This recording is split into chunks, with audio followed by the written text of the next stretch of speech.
GeneratePress is an awesome WordPress theme. I've used it on my own site and on client sites for the past couple of years.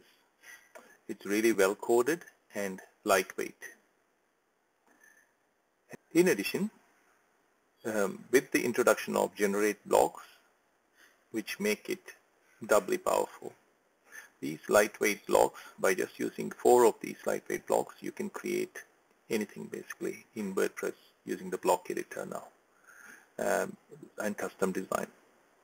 GeneratePress, the premium version of GeneratePress, also came with what they called as elements, which allowed you to design and create page headers and things like that in the past. A new feature to elements, which I can show by clicking on Add New Element, is the ability to add an element using the block editor.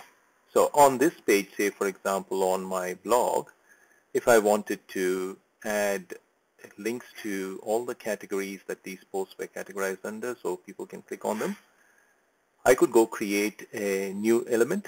And elements, as I mentioned, is very simple. All you need to do is just go click on Add New Element. What this will do is allow the ability to add those links at the top.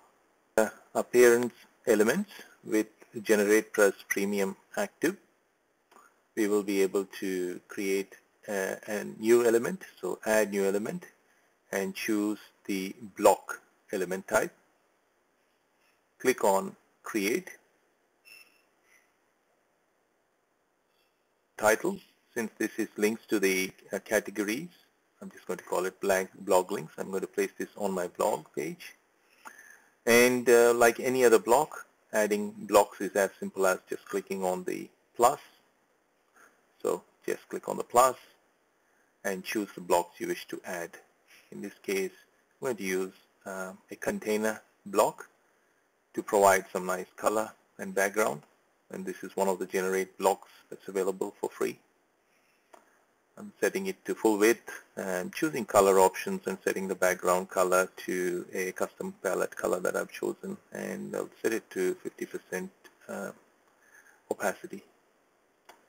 Then I can go and add the block I'm looking for, which is found under widgets.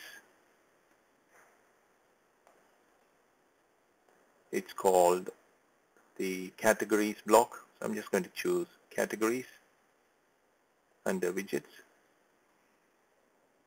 And this block automatically brings in all the categories on the site. And I can decide to show the categories as a drop-down with hierarchy or with a post counts. I'm going to toggle on post counts to show the number of posts under each category. And the next step is to scroll down and set the type of block. This is going to be a hook, and we are going to, so you could in fact create whole headers as you saw, but we are going to hook into a particular location in the content. We're just going to hook in just before the main content. I'm going to show you where that should place our content, our blocks. So we are trying to place it just there. And in terms of the next step is to choose a location. Now that we've chosen a block type, a hook, we need to choose where we want to display it. I'm going to choose to display it on the blog. You can see that I can display it on the entire site, the front page, the blog, all single pages, any page you can choose. We're going to just set it against the blog. Just hit publish.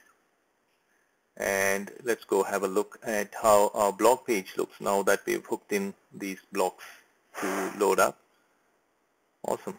We can clearly see that these categories block is now showing here. We have maybe a little bit of design changes, some subtle changes that I want to do. I've added some custom CSS. I'll post a link to the post where I talk about the custom CSS in case you wanted to add something similar. I go back to my blog.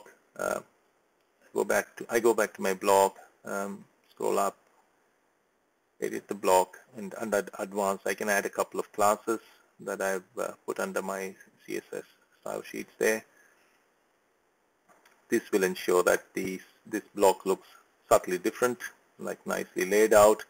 I don't like the spacing and the padding around this block, so I'll go back to my element and select the container. So as you can see, you can choose the categories or the container itself. I'm using the block navigation in the toolbar.